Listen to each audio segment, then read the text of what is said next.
भाई भाभी से भी मायका होता है। शीतल माँ के गुजरने के बाद मायके आती है। तभी चौंकते हुए उसकी भाभी कहती है, अरे दीदी, आप अचानक आ गई। तब शीतल ने कहा, क्यों भाभी, ऐसा क्यों कह रही हो? मैं क्या यहाँ बिना बताए नहीं आ सकती हूँ? यह मेरा भी घर है। दीदी, आप कितनी बड़ी गलतफहमी में जी रही हैं। अब माँ जी नहीं रही जो अभी भी आप अपना अधिकार जता रही हैं। अब ये आपका घर नहीं रहा। और हाँ, मैं इसलिए पूछ रही हूँ, अगर मैं ना मिलती तो आप परेशान हो जाती। फिर शीतल ने कहा, मुझे माँ की बहुत याद आ रही थी। ओहो दीदी, आप यहाँ याद करो या अपने घर में। अब माँ जी तो है नहीं, मेरा मतलब एक ना एक दिन सबको जाना ही होता है। वो चली गई। खैर देखो ना भाभी, माँ के बिना ये घर कितना सूना हो गया है। पहले मैं आती थी तो कितना अच्छा लगता था। तब भाभी बोलती है, नहीं, मुझे तो नहीं लगता है कि घर सूना हो गया है। जाने वाले को तो कोई रोक नहीं सकते ना। एक ना एक दिन सभी को जाना ही होता है। बस सिर्फ यादें ही रह जाती हैं।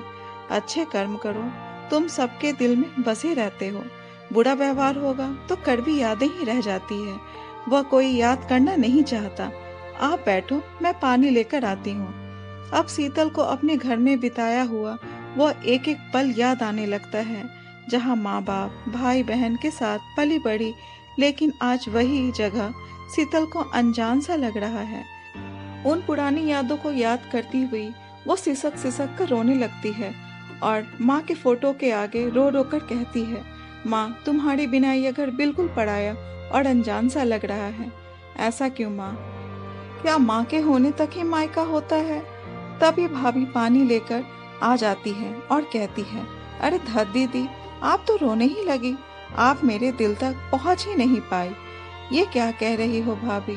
तभी भाभी कहती है, भूल गई? आप जब मैं शादी करके नई नई इस घर में आई थी, तब आप लोग दिन रात नौकरों की तरह घर का सारा काम मुझसे करवाती थी। मेरे घर में आते ही आप लोगों ने घर की नौकरानी को भी हटा दिया। मेरी मेहंदी का रंग भी नहीं उतरा था और आप लोग एक नौकरानी की तरह घर का खाना, कपड़ा, झाड़ू, पोछा सब काम करवाते थे। मुझ पे आप लोगों को जरा सी भी तरस नहीं आती थी। शायद सिर्फ इसलिए कि मैं गरीब की बेटी हूँ, इसलिए मेरी कोई इज्जत नहीं। मैं रो रो कर भूखे पेट सो जाती। पर आप माँ और बेटी को जरा सी भी दया नहीं आती थी। किसी ने भी मेरा दुख नहीं समझा। आपने मेरा जीना मुश्किल कर दिया था। और क्या क्या याद दिलाऊं आपको? मेरी तबीयत भी ठीक ना हो, फिर भी मुझे नौकरों की तरह काम कराया जाता था। और तो और, आप दोनों ने तो मुझसे मेरी आज़ादी तक छीन ली थी। मायके भी जाना हो तो माँ जी की मर्जी के बिना नहीं जा सकती थी। दीदी, आपने और माँ जी ने जो दर्द दिया है ना मुझे, वो मेरे लिए नासूर के समान है। उसे मैं चाहकर भी नहीं भूल सकती। और भाभी फूट फूट कर रोने लगी। वैसे भाभी, आप यहाँ कब तक रहोगी? मैं अनचाहे रिश्ते को दिल से नहीं निभा सकती। तभी शीतल को अपनी कही सारी बातें याद आने लगी। वो समझ चुकी थी कि उसकी यहाँ पर कोई जगह नहीं है। वैसे तो 2-3 दिनों के लिए आई थी, पर भाभी, आपका ऐसा व्यवहार देखकर शाम को ही चले जाएंगे। तब भाभी कहती है, आई हो तो रुक जाइए, पर याद रखिए, माँ से ही नहीं बल्कि भाई भाभी से भी मायका होता है। यदि आपसी मेलजोल सही चले तो जीवन भर मायका बना रहता है।